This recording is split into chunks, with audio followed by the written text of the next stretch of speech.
Suspiria wasn't just Dario Argento's most visually ferocious film, it was a deeply personal act of theft, stolen from the woman who conceived it, who was then displaced from the role written for her, whose voice was then installed inside the body of a dying witch without public acknowledgement. And the color that defines every frame of it was produced through a technical process so arcane and so deliberate that when it finished, the machine that made it was dismantled, and no film has ever looked like this one since. We are digging into the wreckage of Suspiria with 10 dark facts the production tried to bury.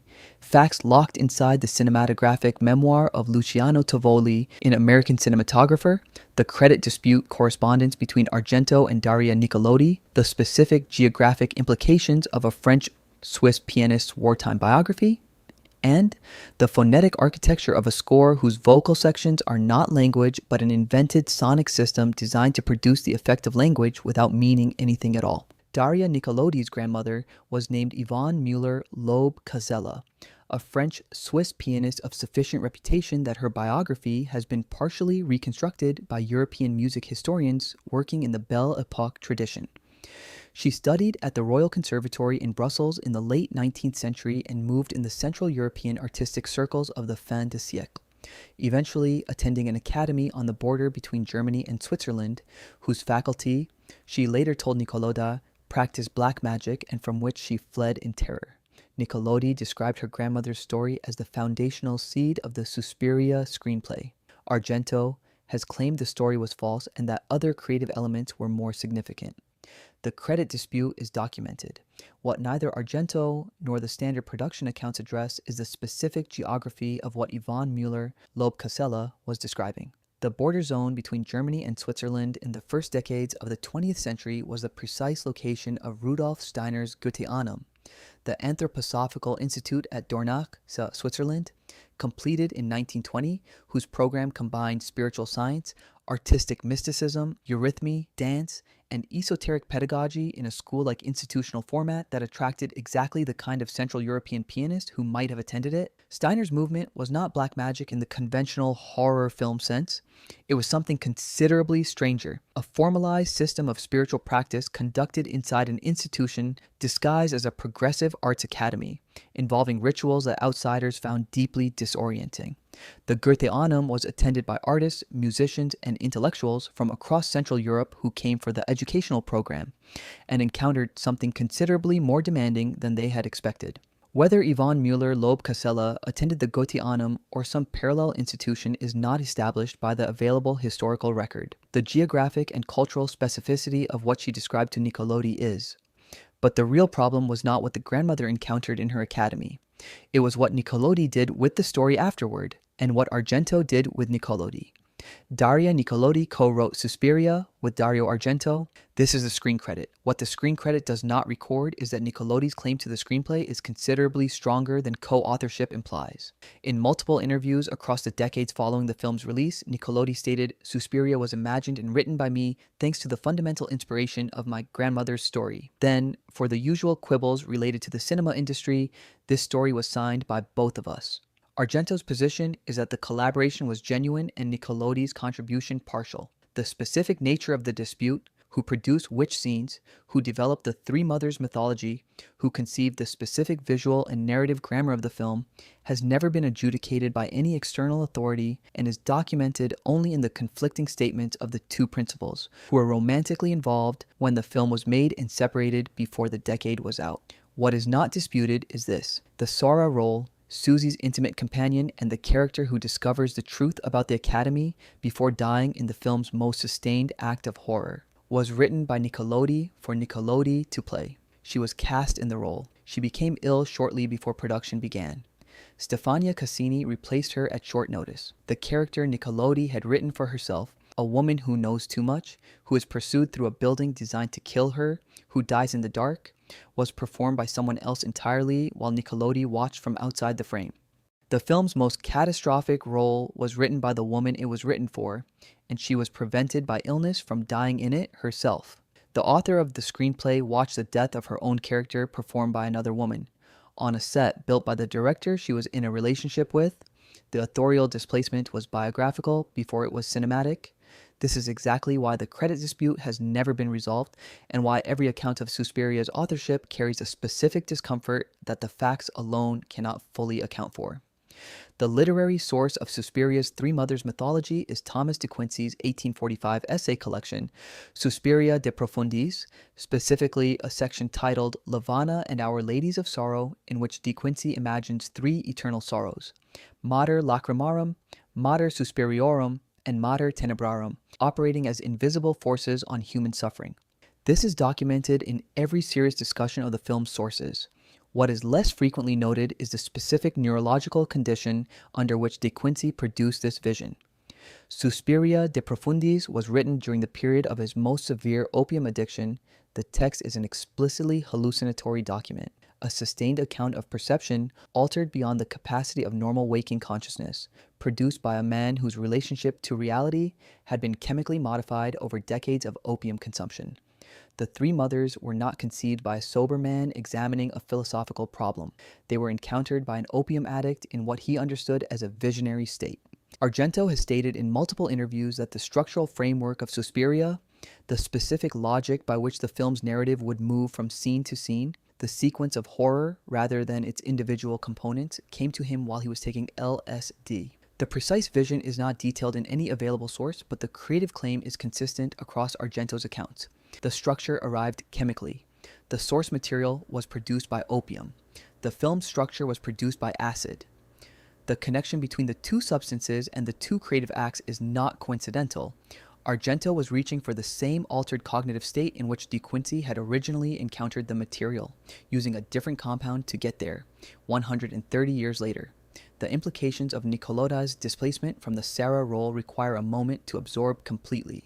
Sarah is a character who discovers that the Tanz Dance Academy is a front for a coven of witches, who puts the pieces together, who tries to communicate what she has found, and who is hunted and killed before she can deliver the information. Sarah is, in the film's narrative architecture, the one who knows. Nicolodi wrote her. Nicolodi was supposed to play her. When Stefania Cassini took the role instead, Nicolodi retained two pieces of her original presence in the film. She appears briefly, uncredited, at the airport in the opening sequence, and her voice was used for the voice of Helena Marcos, the supreme witch who is killed at the film's climax. This is the biographical arrangement that the production record almost never discusses in its full implications. The woman who co-wrote Suspiria, who conceived its foundational horror, who developed its mythology from her grandmother's story, who wrote the screenplay's principal secondary character specifically to play it herself, exists in the finished film in two forms: as an uncredited extra in the opening minutes and as the dying voice of the entity whose destruction ends the narrative. The author is present at the beginning as a body without a name, and at the climax as a name without a body. She is the invisible witch. The film absorbed her and distributed her in pieces. The original screenplay of Suspiria was written for 12-year-old girls. This is documented in the IMDb trivia, in multiple production accounts, and attributed to the intervention of Argento's father, Salvatore, the film's producer Ia, who pointed out that subjecting characters of that age to the violence Dario had scripted would result in a film banned in every market without exception. Argento aged the characters to 20 years old. He did not rewrite the script. The dialogue that sounds childlike, the naive reactions to events that would prompt more sophisticated responses from actual 20-year-olds. The names of snakes seen, all of these survived from the 12-year-old draft, transplanted unchanged into adult mouths. This is known. What is less frequently discussed is the physical encoding of the 12-year-old script into the production's built environment. Every door handle in the Academy set was installed at the eye level of the adult actresses, approximately throat height rather than hand height for a standing adult. To open any door in the school, the actresses had to raise their arms above shoulder level, adopting precisely the physical gesture a 12-year-old would make when reaching for a standard adult door handle. The infantilizing physical vocabulary of the original screenplay was built into the architecture when it could not be built into the ages of the cast. The building itself was performing the original script. The actors moved through it accordingly, but the real problem was not the doors or the dialogue. It was the woman nobody credited for the body they built the building around. Helena Marcos, the supreme witch, the mother of sighs, the figure whose destruction collapses the film's entire nightmare architecture, was played by Leila Svasta, a woman who was not an actress, who had spent her professional life as a prostitute in Rome, and who was 90 years old when Dario Argento found her and put her in front of a camera. She received no screen credit. Her name appears nowhere in the film's theatrical materials. The information that she existed at all comes from a single source: Jessica Harper's recollection that Argento had found a 90-year-old former street prostitute to play the witch. The production's official records do not document how she was found, what she was paid, or whether she understood the nature of the material she was participating in. What the production then did with her presence is the detail that has been most consistently overlooked in subsequent discussion. Her voice, the dying, croaking, supernatural articulation of the Supreme Witch's final moments, was dubbed in post-production. The voice Leila Svasta's body speaks in the film is Daria Nicolodi's voice. The woman who wrote the film voiced the witch through the body of a 90-year-old former prostitute found on a Roman street. The voice of the film's author dies through that body at the film's climax. Leila Svasta received no acknowledgement. Nicolodi received a co-writing credit that she has spent decades arguing should be larger. The woman between them, who provided the body for the character whose destruction closes the film, received nothing, the public record shows. This is exactly why the Helena Marko sequence is the most disturbing scene in a film full of disturbing scenes in a way that the production's formal achievements alone cannot account for. Joan Bennett, cast as Madame Blanc, the headmistress who functions as the coven's public face, was 66 years old when she made Suspiria. It was her final film. She had not been enthusiastic about the project. Her husband David Wilde had encouraged her to accept the role because he was a fan of Argento's earlier work. Bennett later expressed considerable regret about the production, specifically citing the extreme slowness of the Italian filming process. She described reporting to hair and makeup at 12:30 one afternoon and waiting 5 hours to shoot a single line of dialogue, and her distaste for the film's graphic violence, which she had not fully anticipated from reading the script. She became friends with Jessica Harper and Alida Valli during production. Valli frequently took both women and Bennett's husband to dinner at different Roman restaurants. What Bennett almost certainly did not know, and what Argento has articulated explicitly in subsequent interviews, is that she was cast not for her acting abilities or her previous career as a romantic lead, but for a specific biographical connection. She had appeared in 4 films directed by Fritz Lang, including Scarlet Street, 1945, and The Woman in the Window, 1944. Argento considered Lang his most important predecessor, the German expressionist director whose visual grammar of shadows, distorted architecture, and psychological terror had established the formal language that Argento was continuing and extending. Bennett was a living link between that tradition and his own. She was Lang's visual and atmospheric inheritance made physically present in an Italian horror film made in 1976, and her appearance in Suspiria was Argento's acknowledgement of his own genealogy, a tribute rendered in casting rather than in citation, addressed to a tradition that Bennett herself embodied without knowing she was being used to represent it. The Goblin score for Suspiria contains vocal sections, whispered, chanted, occasionally screamed fragments that appear to be words in a language the audience cannot identify. The natural, interpretive response is that this language is Italian, or an ancient language, or a fictional occult language with internal consistency. Claudio Simonetti, the keyboard player and compositional driver of Goblin's Suspiria work, has confirmed in interviews that what he says in the vocal sections is largely nonsense. The sounds are not words in any language. They are phonetic inventions designed to produce the acoustic effect of language, the specific cognitive confusion that arises when the brain recognizes the structure of speech without being able to assign meaning to it. The vocal performance triggers the interpretive machinery without providing anything to interpret. The result is a form of auditory paralysis. The audience is perpetually on the verge of understanding something that cannot be understood because it does not contain anything to understand. Argento compounded this by having the Goblin score recorded before filming began, a highly unusual production decision, and then playing it at full volume on set during actual filming so the actors could absorb and react to it rather than working in silence and hearing the music for the first time in post-production. The actors were experiencing the score while performing the scenes it was designed to score. The music that sounds like it was composed to heighten the fear in the performances was composed before the performances existed and was played into the room while the performances were being created. The fear and the music were simultaneous, not sequential. The color in Suspiria, The reds that are not red in any natural sense but something between arterial blood and stage light, the greens that exist nowhere in nature, the blues that the camera has no business recording at that saturation, was produced through a technical process that was being retired from industrial use as the film was being made.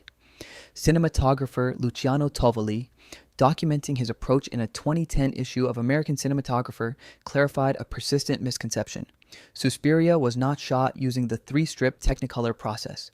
It was shot on Eastman Kodak 52, 54-100 ASA negative stock and printed using Technicolor's imbibition dye transfer process, a printing methodology in which dye is physically injected into the film matrix rather than developed through chemical exposure, producing a color purity and stability that conventional chromogenic printing cannot achieve. Tovoli deliberately chose a film stock whose contrast values and color rendering would work against natural appearance when processed through dye transfer.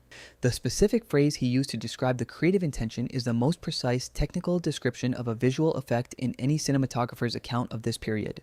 We plan to force, violate, and deteriorate the image's normal color range. The color in Suspiria is the visual product of deliberate violation, of a film stock that should have produced natural color being processed through a printing method designed to inject pure dye, calibrated to produce saturation levels that natural light does not generate and human tissue does not display. The greens and reds are physically impossible in the natural world. They were made possible by a process that Technicolor Rome shut down in 1978, 1 year after Suspiria was completed. The machine that made this film's color was dismantled after it was used. The violation of normal color range that Tovoli describes is irreproducible by any commercially available process currently in operation. This is exactly why every digital restoration of Suspiria, including the 2012 Synapse Films restoration and the 2021 Paramount Plus Transfer E, is a photograph of a painting rather than the painting itself, and why every generation that encounters the film on a screen that is not projecting original Technicolor, dye, transfer prints is seeing a record of the color rather than the color. Dario Argento has stated in interviews conducted after the film's release and repeated in subsequent career retrospectives that he contemplated suicide for several days after completing Suspiria. The statement appears in the TV Tropes Trivia Compendium sourced from interviews. It has been corroborated by production-adjacent accounts and is consistent with what Argento has described as the specific psychological cost of the film's creation. He has not elaborated the reasons in any detail that has been publicly recorded, whether the contemplation was the aftermath of the work's emotional demands, the exhaustion of a production whose violence and psychological intensity had accumulated to an unsustainable internal weight, or something more specific to the personal relationships that the film's creation had consumed and damaged. What the contemplated suicide means, in the context of the other facts assembled here, is this. The film that Nicolotti believes she primarily wrote, whose principal supporting role she wrote for herself and was displaced from by illness, whose witch she voiced without credit, that film was also the film that drove the director who took her story and her credit and her role and her voice to consider not surviving its completion. Whatever Suspiria took from Daria Nicolotti, it also took something from Dario Argento that he has never fully named. The film extracted something from everyone who made it. Leila Svasta got no credit. Nicolotti got insufficient credit. Argento spent several days considering whether to stay alive. The film that emerged from all of this destruction is one of the most beautiful things ever put on a cinema screen. American critical reception was almost uniformly hostile. John Simon in New York Magazine delivered the most comprehensive dismissal, finding the film a horror movie that is a horror of a movie where no one or nothing makes sense. Not one plot element, psychological reaction, minor character, piece of dialogue, or ambience. Janet Maslin in the New York Times described it as a specialty film, a category that in 1977 meant commercial exploitation material, and noted that it drips with gore in a tone that communicated that this was not a compliment. What neither review addressed is the film's specific formal ambition, the specific relationship between the dye transfer color process, the pre-recorded Goblin score played on set, the adult performers working through a 12-year-old script in a building whose door handles infantilize them, as a coherent and unified visual argument. They reviewed the surface, they found it violent and irrational. They were not wrong about the violence, they were wrong about the irrationality, which was not a failure but a method. The Sight and Sound, Greatest Films of All Time poll of 2022, positioned Suspiria at number 100 views, the highest ranking any Italian horror film has ever received in the Poll's 70-year history. Martin Scorsese, who was personally involved in supporting the 2012 Synapse Films restoration of the original color through his Film Foundation, has cited it as among the most formally inventive European horror films of the 1970s. The film is now taught in university cinematography programs, specifically as a case study in the deliberate violation of photographic color norms. Luciano Tovoli's 2010 American Cinematographer article documenting the dye transfer methodology is assigned Reading in Color Theory courses at the AFI Conservatory. The film that John Simon found a horror of a horror movie is in the permanent collection of the Museum of Modern Art. The printing process that produced its color is gone. The machine was dismantled. What it left behind is irreproducible and therefore permanent. The film that survived Niccolodi's displacement, Argento's contemplated suicide, the dismantling of the last dye transfer machine in Rome, and John Simon's contempt is a film built on violations of color norms, of narrative logic, of the boundaries between credited and uncredited authorship, between the 12-year-old script and the adult performers it was not rewritten for. Every violation was deliberate. Every violation produced exactly what Tovoli described, a forced, deteriorated image whose normal range had been destroyed in order to produce something that could not otherwise be seen. The question Suspiria leaves embedded in that color, in the reds that blood does not produce in nature, and the greens that no architectural light generates, is this. If the most visually original film of its decade was made possible only by the simultaneous destruction of the process that created it, the displacement of the woman who conceived it, the erasure of the woman whose body housed its villain, and the near suicidal exhaustion of the director who assembled all of these violations into a single frame. What does that tell you about the specific cost of producing something that has never existed before? And if every reproduction since 1978 is a photograph of a color that can no longer be made, is the thing audiences are watching Suspiria, or a memorial to what Suspiria was when it existed? Leave that in the comments. The color is the point. If this investigation changed how you see Suspiria, leave a like, because there are 1,000 films built on beautiful violations that deserve the same forensic attention, and the algorithm needs to know this kind of digging matters.